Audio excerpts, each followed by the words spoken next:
सभी को नमस्कार।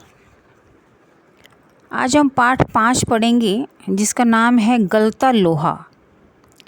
गलता लोहा के लेखक हैं शेखर जोशी। श्री शेखर जोशी हिंदी के प्रमुख कहानी लेखक हैं।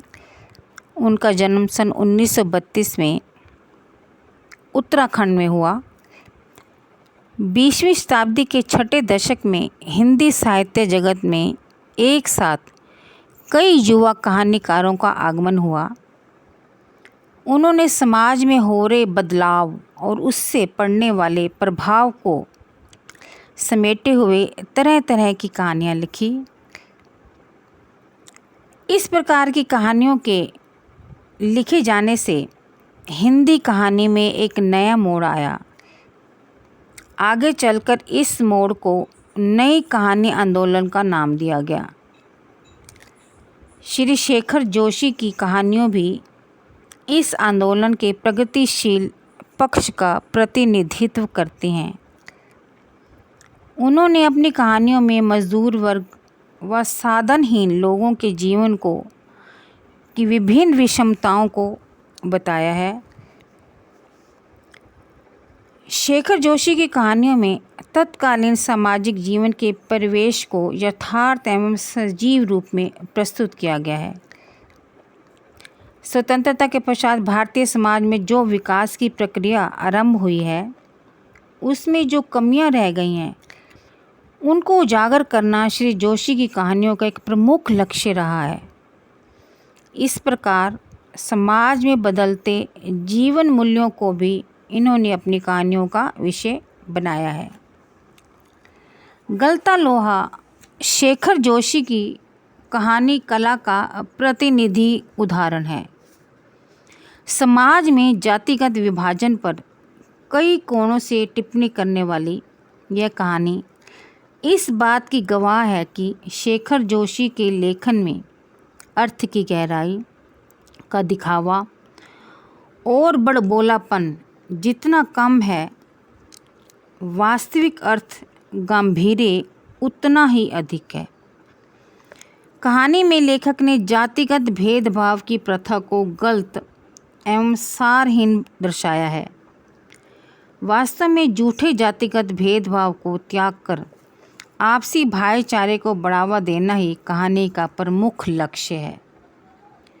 कहानी कुछ इस प्रकार है। मोहन एक निर्धन पुरोहित श्री वंशीधर का होनहार बेटा है। पुरोहित जी अपनी पुरोहिताई से अपने परिवार का गुजारा चलाने में असमर्थ हैं। उन्हें अपने बड़े बेटे मोहन से बड़ी आशाएं थी। मोहन बचपन से ही कुशाग्र बुद्धि वाला विद्यार्थी था। स्कूल के अध्यापक का भी यही कहना था कि मोहन एक दिन अवश्य ही बड़ा आदमी बनेगा, वह स्कूल का नाम रोशन करेगा। प्राइमरी स्कूल की परीक्षा में छात्रवृत्ति प्राप्त करके उसने अपने बुद्धिमान होने का प्रमाण भी दे दिया था। मोहन के पिता चाहते थे कि वह आगे भी पढ़े, किंतु उनके गांव के आसपास कोई स्कूल नहीं था। जो स्कूल पास था वह गांव से 4 मील दूर था। 2 मील की चढ़ाई चढ़ने के अतिरिक्त मार्ग में पड़ने वाली नदी भी एक बड़ी समस्या थी। इस समस्या के कारण ही मोहन के पिता ने नदी पार के गांव में अपने एक यजमान के यहाँ मोहन के रहने का प्रबंध कर दिया। किंतु एक बार नदी में बाढ़ आने पर पुरोहित जी अपने बेटे को मोहन को घर ले आए। उसके पश्चात उन्हें निरंतर अपने बेटे के भविष्य की चिंता सताने लगी। उन्हीं दिनों रमेश नाम का एक युवक लखनऊ से गांव में आया हुआ था। वह पुरोहित बिरादरी से था और लखनऊ में नौकरी करता था। मोहन के पिता ने मोहन की पढ़ाई के विषय में रमेश के आगे की चिंता व्यक्त की। रमेश ने उसके साथ सहानुभूति व्यक्त की और मोहन को अपने साथ लखनऊ ले जाने की सहमति व्यक्त की। उसने कहा, जहाँ घर में 4 प्राणी हैं वहाँ 5वां भी रह लेगा।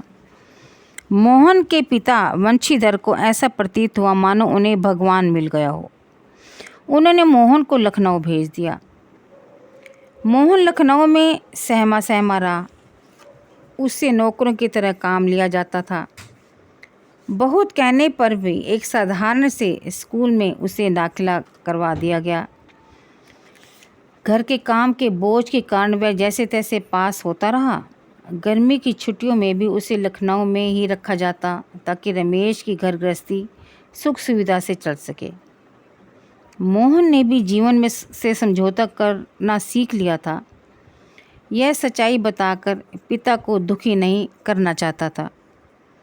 8वीं पास करने के पश्चात रमेश ने उसे आगे नहीं पढ़ाया और कहा कि BA करके लोग बेरोज़गार घूमते हैं, अतः उसे तकनीकी स्कूल में भर्ती करवा दिया गया। घर की दिनचर्या पूर्ववत ही चलती रही। 1.5-2 साल के पश्चात वह तकनीकी शिक्षा प्राप्त करके फैक्ट्रियों के चक्कर लगाने लगा। उधर वंशीधर मोहन के विषय में यही बताता था कि वह बड़ा अफसर बनकर लौटेगा, किंतु अंततः जब वास्तविकता का पता चला तो उसे बहुत दुख पहुंचा। धनराम ने उसे मोहन के बारे में पूछा तो वह झूठ बोल गया। धनराम ने भी यही कहा कि मोहन बचपन से कुशाग्र बुद्धि वाला है। अंत में मोहन गांव में आकर रहने लगा और अपने पिता के कामकाज में हाथ बटाने लगा। एक दिन मोहन खेत के किनारे की कांटेदार झाड़ियों को काटने के उद्देश्य से घर से निकला। उसने देखा कि हंसुए की धार तेज नहीं है। उसकी धार तेज करवाने के उद्देश्य से वह अपने सहपाठी धनराम लोहार के पास आ गया। धनराम गांव की लोहार जाति से संबंध रखता था और मोहन ब्राह्मण जाति का था। मोहन धनराम के बुलाने पर काफ़ी देर तक वहाँ बैठा रहा। धनराम मोहन के हंसुए की धार तेज करने के पश्चात एक मोटी छड़ को गोलाकार बनाने लगा, किंतु वह उससे सफल नहीं हो रहा था। तभी मोहन अपने स्थान से उठा और उसने लोहे की छड़ को पकड़कर स्थिर किया और धनराम के हाथों से हथौड़ा पकड़कर नपी तुली चोट लोहे पर की। उसके बाद उसने लोहे को दोबारा भट्टी में गर्म किया और निहाई पर रखकर ठोक पीट कर लोहे को सुगढ़ बनाने का आकार देने लगा। यह सब मोहन ने इतनी कुशलता से किया कि धनराम भी हैरान होकर खड़ा हो गया। वह पुरोहित खानदान के एक युवक के द्वारा भट्टी पर बैठकर हाथ डालने पर हैरान था। दूसरी ओर मोहन अपने द्वारा बनाए हुए लोहे की गोली की त्रुटिहीन गोलाई देखकर संतुष्ट था। उसकी आंखों में सर्जक की चमक थी तथा वह जातिगत भेदभाव से कोसों दूर था, क्योंकि उसने अपने हाथ से वह काम किया था, वह जो उसने सीखा था वह कर दिखाया। क्योंकि चाहे वो ब्राह्मण जाति से था, लेकिन उसने अपने आप को यह पाया, यह देखकर वह संतुष्ट हुआ कि वह इस प्रकार का कार्य भी कर सकता है जो एक छोटी जाति का लोहार कर सकता है। तो उसे अपने कार्य करने की क्षमता पर गर्व महसूस हुआ।